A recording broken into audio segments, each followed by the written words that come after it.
Hello and welcome back to An Old Man Watches, and today I'm going to be talking about the 1954 debut of what may be the world's most iconic monster, Godzilla, or Godzilla, as he is known in his anglicised form. And I'm going to use male pronouns because that's traditionally been the type of pronoun used for Godzilla, kind of even in movies where Godzilla is arguably female.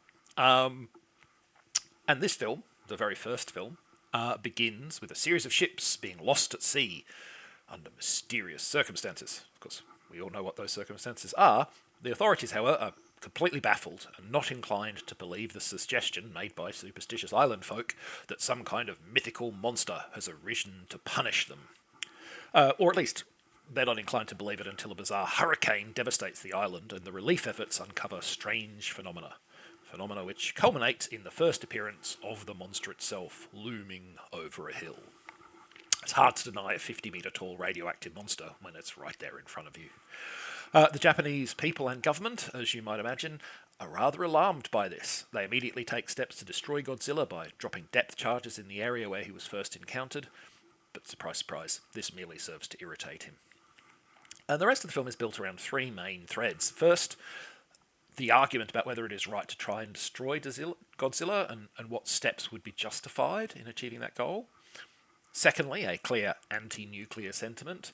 And thirdly, a plot around a couple who want to try and persuade the young woman's father to cancel her arranged marriage and let her marry the man she loves. And this all ties together because the man she is supposed to marry is a scientist who might just have created the superweapon that can stop Godzilla, if he can be persuaded to use it.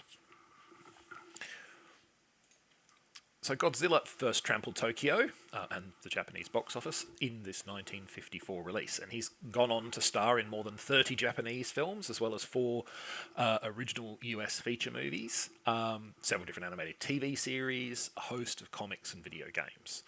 All in all, he's the basis of one of the most enduring and widely known cinema franchises in the world. Not bad for an overgrown lizard with a bad temper and even worse breath. Now, the tone and quality of Godzilla movies and other forms of media has varied widely over his near 70 years of history, as has Godzilla's role within those pieces of media. For much of his lifespan, Godzilla has been a necessary evil, and even outright flirted with, being the hero at some points, especially in the more kid-friendly offerings of the late 60s and early 70s. In this original offering, however, he is an implacable, devastating engine of destruction.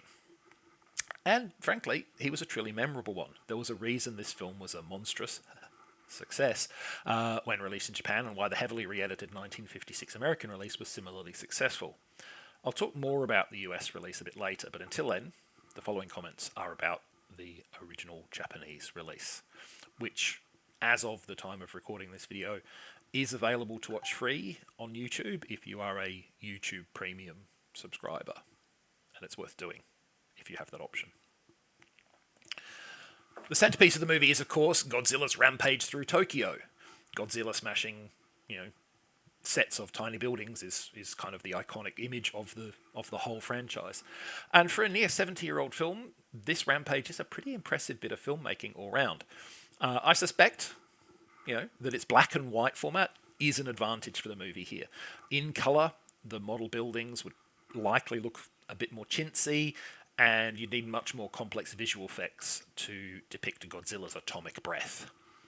Black and white conceals some of the limitations. The film also offers a good variety of city locations during the attack. We see Godzilla destroy residential areas, the city's commercial hub, and the docks. And that provides a series of visually distinct subsequences, helping to prevent the extended rampage from getting all too samey. Now, the fact that Godzilla is ultimately a person in a suit does inevitably mean that there are some technical limitations to the movie's visual effects, but I think the filmmakers do a good job of working around them, particularly in this sequence. And they're helped in this regard by the fine sound design. Godzilla sounds suitably terrifying, and his screeching battle cry has become as recognisable to me as the suit itself. The sequence is also rendered more effective by the effort the filmmakers have made to integrate scenes of ordinary humans scrambling to survive amid the chaos. Godzilla isn't just wrecking buildings here, he's destroying homes and lives. I imagine that the then still recent experience of intense Allied bombing raids was probably something that did a lot to inform how the sequence was put together, and particularly so when it comes to this element, the element of integrating the impact on people. The human aspect of Godzilla's Rampage brings me to the second thing I wanted to discuss, which is the human-focused elements of the film. People come into their first kaiju film are sometimes surprised that the monster rampage action, or more often in recent years, the monster versus monster brawls, are frequently only a small portion of the runtime, and that these movies generally spend a lot more of their time focusing on human characters and those human characters' reactions, troubles, interactions. But as can be seen from the amount of time this movie gives to its human cast, these literally smaller scale stories have actually always been a part of kaiju films.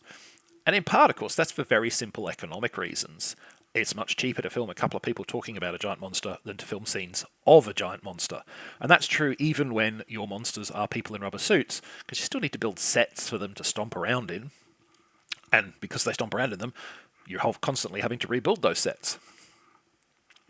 And there's also the potential of artistic and thematic value in the human storylines. I mean, if nothing else, it's easier for audiences to understand the motivation and mindset of human characters than it is of monsters, and human characters can speak and emote in ways that Godzilla and his fellow kaiju cannot. Where a lot of kaiju movies go wrong, though, at least in my experience, and I've seen quite a few of them, is that the human stories are often not very interesting, or they involve characters who are actively irritating, or both of these things. And the original Godzilla avoids these failings.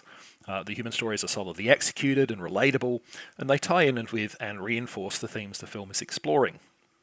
The cost and the ethics of winning at any cost, for instance, and the question of what goals are worth what sacrifices. It's rare to see a kaiju film integrate its human and monster plot lines so well. And I think that's part of why this movie is a success. Now, you may see this film under the title Godzilla King of the Monsters with a 1956 date on it.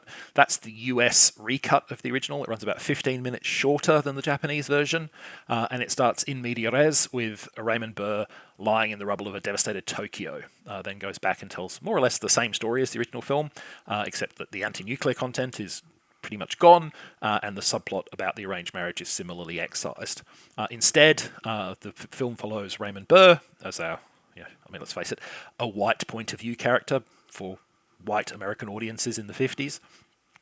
And he is a reporter who knows the Japanese characters. Many additional scenes were shot to give the appearance that Burr was interacting with the original cast. It's all actually worked with doubles and judicious cutting.